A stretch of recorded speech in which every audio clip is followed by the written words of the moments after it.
আসসালামু আলাইকুম প্রিয় দর্শক।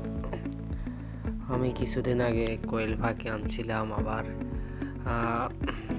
মিশরীয় ফার্মে কিছু 2টা মুরগি আনছিলাম। আর এদিকে আমার বাজিগর পাখিগুলো তো আপনারা আগে থেকে দেখছেন। এরা মাশাল্লাহ ডিম দিছে, 3টা ডিম দিছে, আরও দিবে মনে হচ্ছে।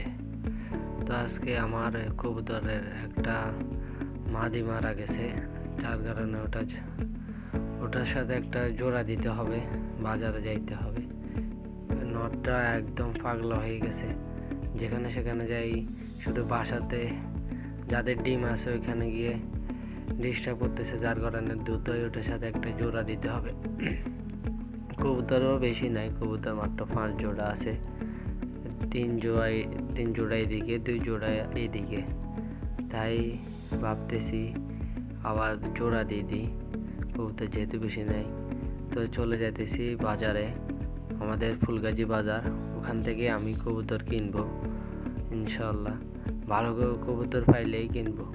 তো আমার সাথে আরও একজন যাইতেছে, সে নাকি চুল কাটবে আমার ছোট ভাইয়ের মতোই।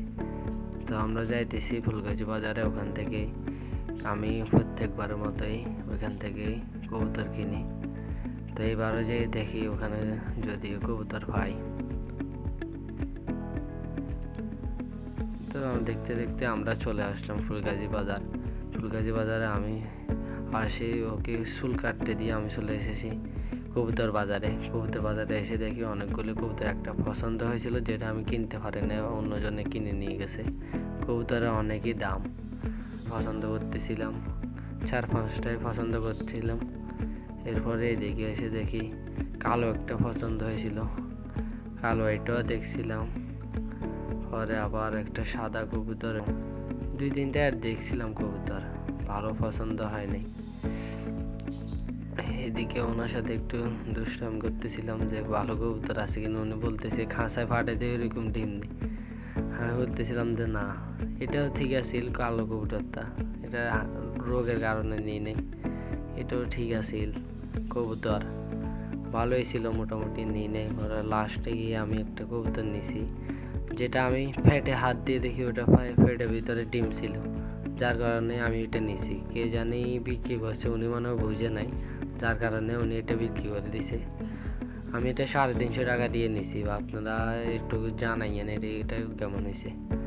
এদিকে আমি আবার ভাবতেছিলাম কোয়েল পাখির জন্য একটা ছেলে কোয়েল পাখি নিব, আর এদিকে অবির জন্য বসে আছে, অবি চুল কাটতেছিল। কোয়েল পাখি কিনতে এসে দেখি ওনার কাছে কোয়েল পাখির ছেলে নাই। আমি ওনাকে জিজ্ঞেস করছিলাম যে ছেলে আছে কিনা, উনি বলতেছে নাই। তাই আর কিছু করার নাই, ব্যাড লাক। এখন চলে আসছি কবুতরটা নিয়ে বাড়িতে, নটটা দিয়ে দেখি কীরকম করে। কবুতরগুলোকে একসাথে দেওয়ার পরে আমার কবুতরের সবগুলোকে আমি সবুজ রিং পরাই, যার কারণে এটার মধ্যে আমি সবুজ রিং দিয়ে দিয়েছি। যাক, কবুতরটা অনেকটাই